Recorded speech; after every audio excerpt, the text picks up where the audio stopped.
Hello everyone! Welcome back to Planetary Possibilities. I'm your host Aria, and oh my god do I have a story for you today. So you know how every week I come at you with the most insane stuff happening in our universe. Well, today I'm literally shaking, because what I'm about to show you sounds like it came straight out of a sci-fi movie. But it's happening right now. We're talking about a ship longer than Manhattan Island, carrying 2,400 people on a one-way ticket to another world. But here's the part that's absolutely breaking my brain. The people who get on this ship will never see the destination. Neither will their kids or their grandkids. This is a journey that spans 16 generations of humans.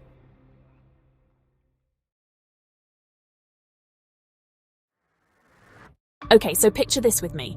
And I'm serious. Actually try to wrap your head around this. A spaceship that's 36 miles long. 36 miles! That's bigger than the entire island of Manhattan, guys. And they want to pack 2,400 people on this thing for a little road trip to Alpha Centauri. Oh, and by little road trip, I mean 400 years in space. No big deal, right? So here's the part that's absolutely blowing my mind right now. The people who get on this ship, they're never going to see where they're going. Ever. Neither are their kids. Or their grandkids. We're talking about 16 generations of people who are going to be born, live their whole lives, and die just floating between stars. And listen, I know what you're thinking. Arya, this sounds like something we won't see for like 100 years. But no, this design competition literally just wrapped up in November. Like last November. These aren't just pretty drawings. These are actual plans with real solutions to problems I didn't even know existed.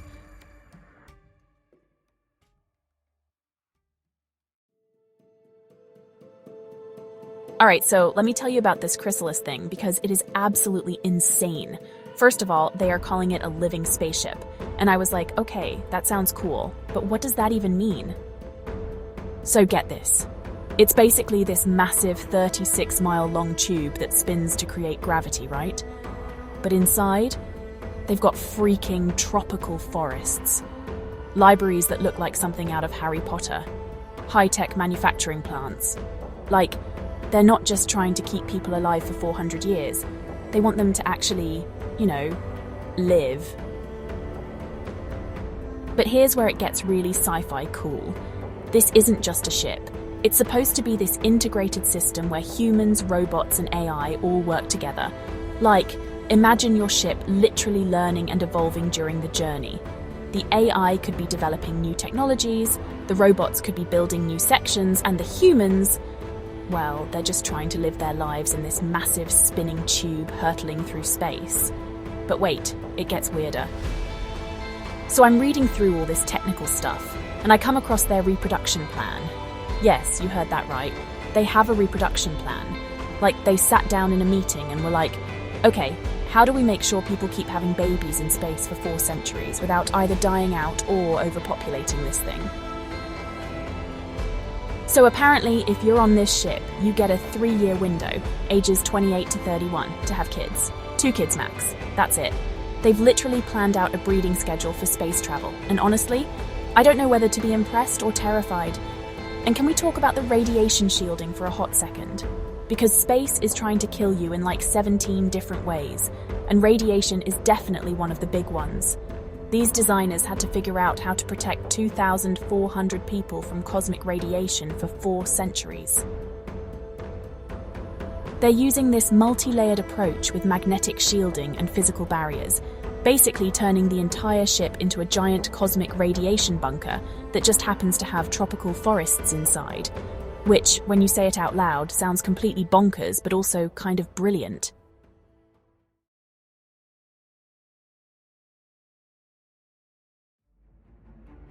So I had to dig into who the heck comes up with this stuff, right?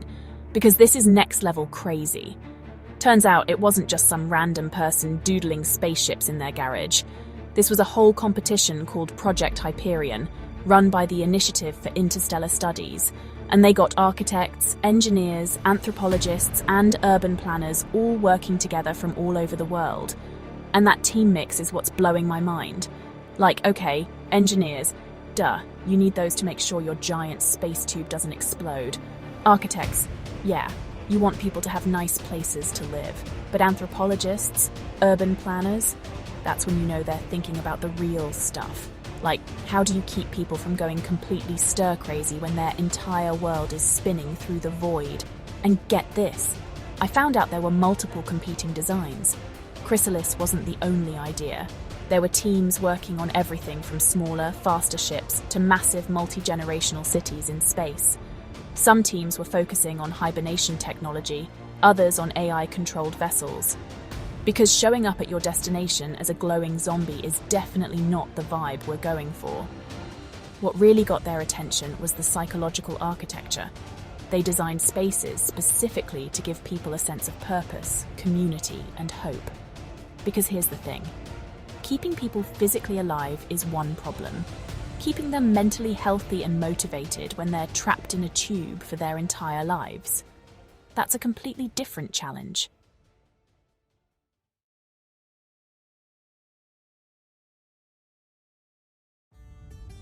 Okay, now let's talk about where this crazy journey is actually going, because the destination is just as mind-blowing as the trip. So they're aiming for this planet called Proxima Centauri b, which is orbiting around our closest neighbor star. Now, Alpha Centauri is like 4.37 light-years away.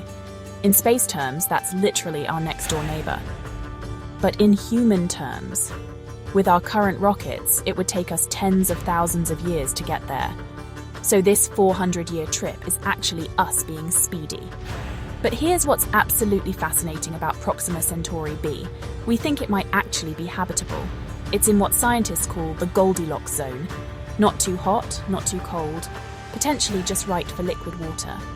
But here's what gives me actual chills thinking about this. The people who finally step off that ship and breathe alien air for the first time, assuming there is air to breathe, they're going to be human, right? Same DNA as us, but culturally, psychologically, there'll be something completely new. Like, imagine trying to explain Earth to someone whose great-great-great-grandmother was the last person in their family to actually see a real sky. They'll be the first true space people, the first interstellar humans, and we don't even know what they're going to find there. Maybe Proxima Centauri b has life already. Maybe it's got this whole alien ecosystem that's been evolving for billions of years while we've been stuck on Earth. Or maybe it's completely barren and these space-born humans will be the ones to bring life to an empty world. Either way, they're going to be making decisions that affect not just their own survival, but the future of human civilization across multiple star systems. No pressure, right?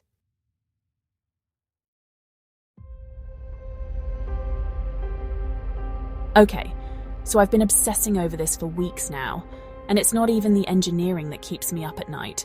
Though that stuff is absolutely insane. It's the people part that's messing with my head. Like, seriously, put yourself in this situation for a second. You're born on Chrysalis. Earth isn't home to you. It's just some story your grandparents told you about blue skies and something called wind. Your entire universe is 36 miles of spinning metal floating through nothing. And at some point, probably multiple times during those 400 years, people are going to wake up and be like, wait, why are we doing this? Why don't we just turn this thing around and go home? Right? Like, that has to happen. But think about the flip side for a second. What if somewhere around generation 8 or 9, they get a message from Earth saying, hey, we figured out faster than light travel. We'll meet you there. Like, how do you process that? Do you feel cheated? Do you turn around? Do you keep going just because you've come so far? Or what if Earth stops communicating entirely? What if by year 200, everyone back home has forgotten about the Chrysalis mission?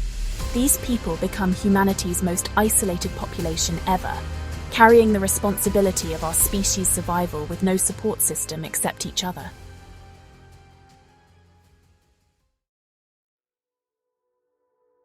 But guys, here's why Chrysalis is so much bigger than just one really cool spaceship.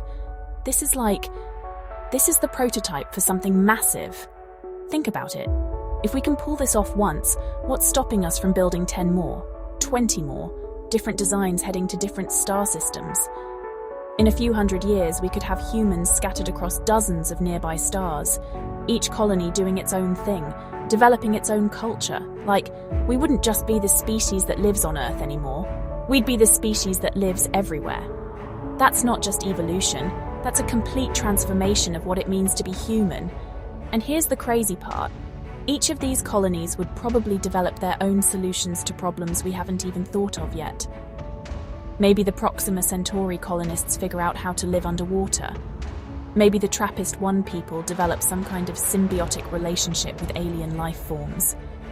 Maybe the Wolf 359 colony becomes this incredible technological powerhouse. And it all starts with people brave enough, or crazy enough, let's be honest, to get on a ship knowing their great-great-grandkids will be the ones to finish what they started. That's not just engineering, that's pure faith in humanity's future. But here's the question that's been eating at me. What does this mean for those of us stuck on Earth? Are we going to be the ones left behind while humanity spreads across the galaxy? Or are we the guardians of humanity's birthplace, the keepers of where it all began? Alright, how wild is this? The Chrysalis project proves that interstellar travel isn't some far-off fantasy. It's literally being dreamed up and designed right now. Can you believe it? The real question isn't, can we build it? It's, do we have the guts, the imagination, the collective spark to actually take that leap into the unknown? Because honestly, I think we just might. Imagine being part of the generation that says, yeah, let's go for it. That's the kind of story we'll be telling for centuries. So what do you think? Are generation ships the future of humanity, or are we just letting our imaginations run wild? I seriously want to know. Drop your thoughts in the comments.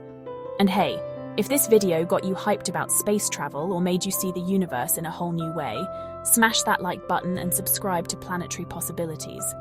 We've got so many more mind-blowing stories coming your way. Trust me, you do not want to miss out on what's next.